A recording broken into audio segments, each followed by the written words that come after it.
राम राम दोस्तों। RRM मारवाड़ जुगाड़ YouTube channel में आपका एक बार फिर स्वागत है। मैं हूं आपका साथी रावताराम चौधरी। तो आज अपन सुनेंगे फाल्गुन मास में जो अमल की ग्यारस आती है उसकी कथा।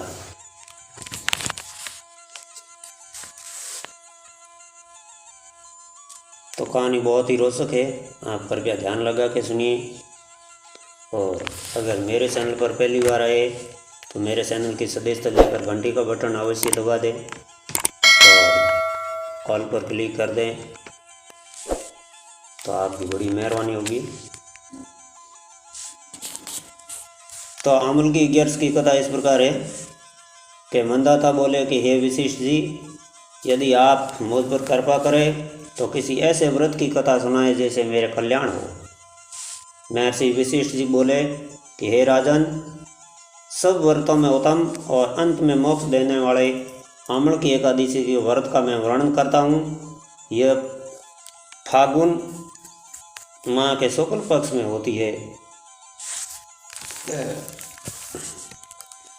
मतलब कि फागुन महीने रे चौदने पंख में जगी 11 आवे व अमल की 11 हो जाए।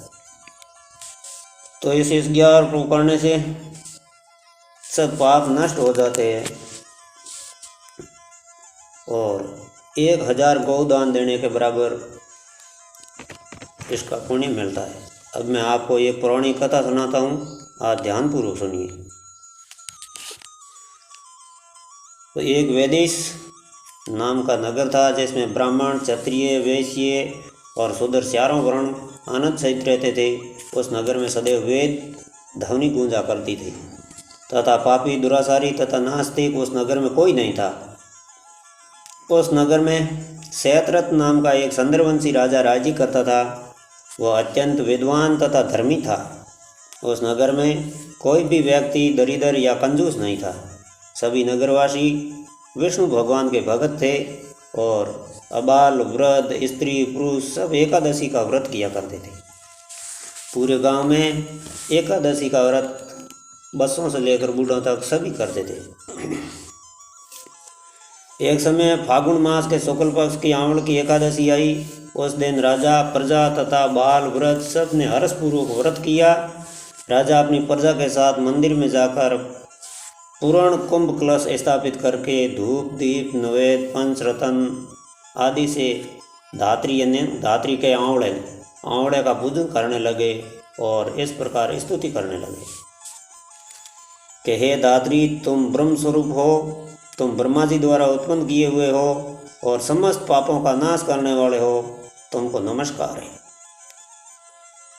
जब तुम मेरा अर्घ्य स्वीकार करो, तुम श्री रामचंद्र जी द्वारा सम्मानित हो, मैं आपकी प्रार्थना करता हूँ, अतः आप मेरे समस्त पापों का नाश करो। यदि मैं उस मंदिर में सबने रात्रि में जागरण किया तो रात्रि के समय वहाँ एक बैली आया जो अत्यंत पापी और दुराचारी था।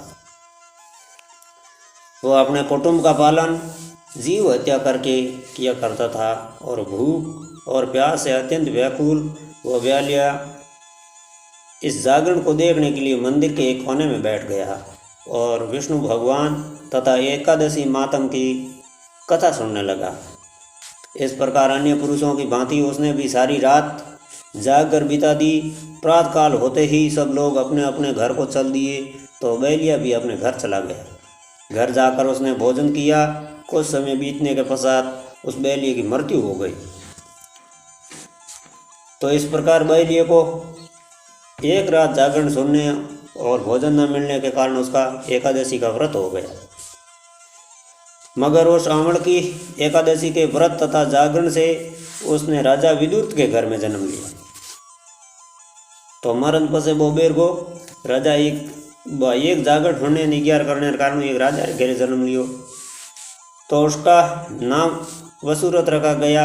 युवा होने पर वह शत्रुघ्नि सेना सहित धन धान्य से युक्त होकर 10,000 गांवों का पालन करने लगा।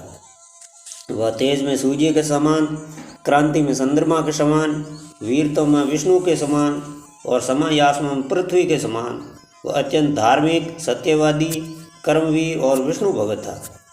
वह प्रजा का समान भाव से पालन करता था। दान देना उसका नैतिक कर्म था। एक दिन राजा शिकार खेलने के लिए गया। देवयोग से वह मार्ग भूल गया और दिशा ज्ञान न होने के कारण उसी वन में एक वृक्ष के नीचे सो गया। थोड़ी देर बाद पहाड़ी मलेश वहाँ आ गए और राजा को अकेला देखकर मारो मारो करते हुए राजा की ओर दौड़े। मलेश कहने लगे कि इसी दुष्ट राजा ने हमारे माता पिता, पुत्र पौत्र आदि अनेक संबंधियों को मारा है तथा देश से निकाल दिया है, अतः इसको अवश्य मारना चाहिए। ऐसा कहकर वे मलेश उस राजा को मारने दौड़े और अनेक प्रकार के अस्त्र शस्त्र उनके ऊपर फेंके।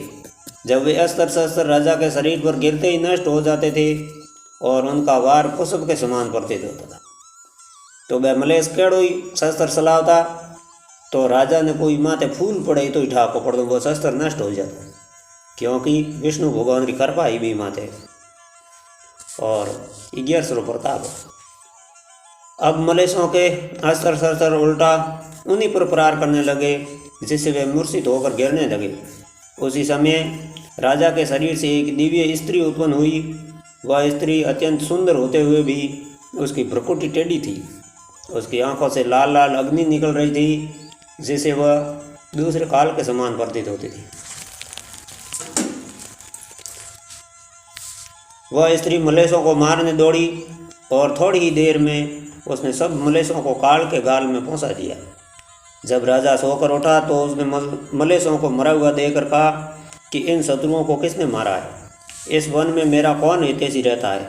वह ऐसा विचार कर ही रहा था कि आकाशवाणी हुई, हे राजा, इस संसार में भगवान विष्णु के अतिरिक्त कौन तेरी सहायता कर सकता है? इस आकाशवाणी को सुनकर राजा अपने राज्य में आ गया और सुखपूर्वक राज्य करने लगा। तो महर्षि विशिष्ट बोले कि हे राजन, ये आंवड़ की एकादशी के व्रत का प्रभाव था। जो मनुष्य इस आंवड़ की एकादशी का व्रत करते हैं वे प्रत्येक कार्य में सफल होते हैं और अंत में विष्णु लोक को जाते हैं। तो ये थी आंवड़ की 11 की कथा, जो फागुन महीने के शुक्ल पक्ष में मनाई जाती है, मतलब सौंदन पंख में आवे।